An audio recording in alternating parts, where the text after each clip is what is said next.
Hi, this is John from DesireFanatics.com. I just wanted to have a quick overview over my last year's experience with the HTC Desire. Now, if you follow my blog from the start, you'd know that I was previously a Symbian user. It went from the lovely Nokia N95 to the rather hideous N97, which I got rid of, as you can see, and the HTC Desire replaced both those phones and converted me to Android. So I just wanted to do a quick comparison between the two platforms and the different phones. So here we go. Now obviously the N95 wasn't even a touchscreen. It was a fantastic little phone in its time. It did everything I needed it to do, and it was great. The upgrade to the N97 was a bitter disappointment. Not only was it buggy and didn't give what it promised from the start, but it was slow, it was fiddly, it was bulky, and the touchscreen was rubbish. GPS didn't work properly, and the list goes on. So let's just have a quick look at my phone as it is now, and I'll just go through some of the facts that I've come to love with this new Android system and the phone itself. The first thing I fell in love with this phone was the touchscreen. Compared to the N97's resistive touchscreen, this capacitive touchscreen was just so much more responsive, sensitive, and it just felt so much better. Okay, I can't control the phone when I've got gloves on, etc., but the amount of times I wear gloves, I think the sort of pros outweigh the cons. The fact nowadays I don't have to worry about syncing contacts, syncing my calendar, email. It's just all done without a computer. I don't have to sync it with USB. It's all just so much easier. I can reset my phone and just have things sync back to the way that they were before I reset it, and that is just so much easier when you've been used to syncing with PC Suite and all the other Symbian applications that you used to have to use. So that is definitely one of the major plus points, if not the best point about the phone. Right, so the next important factor on a phone for me was music. Again, on the Nokia phones, you'd have to copy music straight to the memory card and play it that way. It'd be very limiting. Okay, it did have an FM radio, but when you've got when you've got a substantial music collection, you really can't be bothered to keep on copying and pasting and doing things like that. So having these different apps on the Android system is so much easier. So obviously streaming Last.fm, I don't have to worry about anything at all as long as I've got a data connection of some form. And Grooveshark, which is definitely the best application I have, music-wise anyway, on the phone, because I can play any song in the world, whenever I like, wherever I like, as long as I've got a connection to the network. And even if I haven't, I can save music files to play offline. So again, music-wise and multimedia-wise, it's 100 times better. Other nice features of the phone are obviously the social networking side of things. HTC Sense integrates every social networking thing you can imagine, Twitter and Facebook, etc., into one application, which is great. I did use that for a while. I forgot what it's called now. Okay, so FriendStream, great little app. Obviously free with the phone, so you can't complain about that. But I preferred to use custom ones such as Twidroid and the official Facebook application instead. The camera on the phone is pretty good. The flash isn't as good as the N95 because that had a actual proper flash. I forgot what they're called now. Xenon flash, that's the one. Compared to the LED flash, which is pretty rubbish. But because I don't really take a huge number of photos compared to what I used to do, as I now have a proper camera, it's not too much of a feature I miss, to be honest, but it's still a very good camera, and you can obviously shoot video in high definition as well.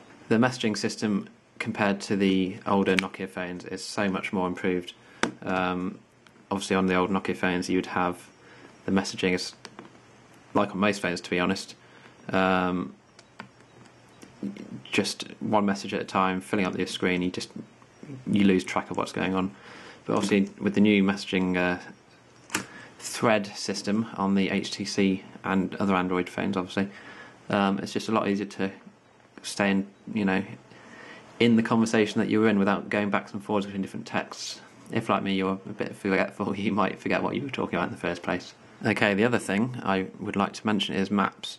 Now, although Nokia did have the Ovi maps, which they made free at the end of the time I was with Nokia, it was absolutely rubbish. It was slow. The GPS, like I say, on the N97 didn't work properly, and it just took ages to get a fix, etc. And Google Maps, as I'm sure you're aware, is just unbeatable really when you compare it to other mapping systems. Okay, TomTom is probably more accurate sometimes, but considering this is free, you get unlimited updates. You can't compare it at all. So let's compare the market to the Ovi Store. Now, the Ovi Store was what came after the N-Gage application, which the Nokia phones had. I even had a website dedicated to the N-Gage system and its games, which is all very good, but the lack of support from various developers, the lack of games, the lack of anything really, just made it completely fail, which is a shame. It did have some potential, but with online gaming, etc., but it obviously failed miserably. So that was canned. The Ovi Store came out. There were some okay games on it. It was just, the lack of anything really is what made me move off and onto something more acceptable, such as the Android market. Okay, so the Android market has had its ups and downs. Started off pretty slowly, has picked up pace since, and they've done some improvements to the layout and the way it works. They've improved things such as the refund system, which I think was a good idea. So you can't just download an app, play it for 24 hours and then get your money back, which wasn't really very fair on the developers. So that's good. And the sheer number of apps compared to the Ovi Store is just unbelievable. The free apps, even paid apps, it's just so much better and so much more intuitive. Okay, so the last thing I'll talk about is the customization ability of the phone. Now, one of the things that the N97 was meant to be was customizable, with different widgets on the home screen. There were about 10 different widgets in total when I left the phone, and they were just they didn't update. They didn't, you had no real sense of that they were working to your favour in any way.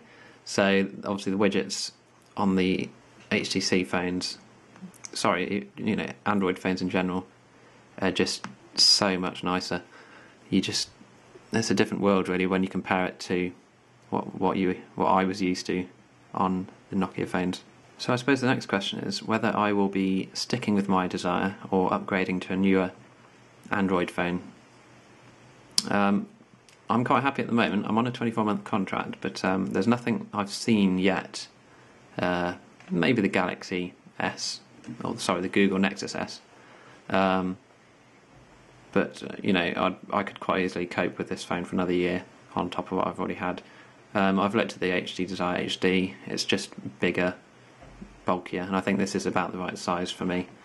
So I probably won't be shifting to anything else anytime soon. So yes, a year on, I'm still happy. I know the blogging has slowed down a bit since the initial release, but I do have a life outside of my free time, so I try and put on as much as I can, but it doesn't always work, so you have to bear with me sometimes. But yeah, so a year in on the HTC Desire, almost forgot its name, and I'm still happy. So it's more that can be said for the N97, which left me feeling cold, miserable, depressed, and almost suicidal, to the point where I had to sell it and get a new phone. So if you want any more depressing endings to YouTube videos, be sure to subscribe to my channel, and until the next time, I shall see you again soon. Well, I won't actually see you, but I'll speak to you again soon, if you're listening even. Goodbye.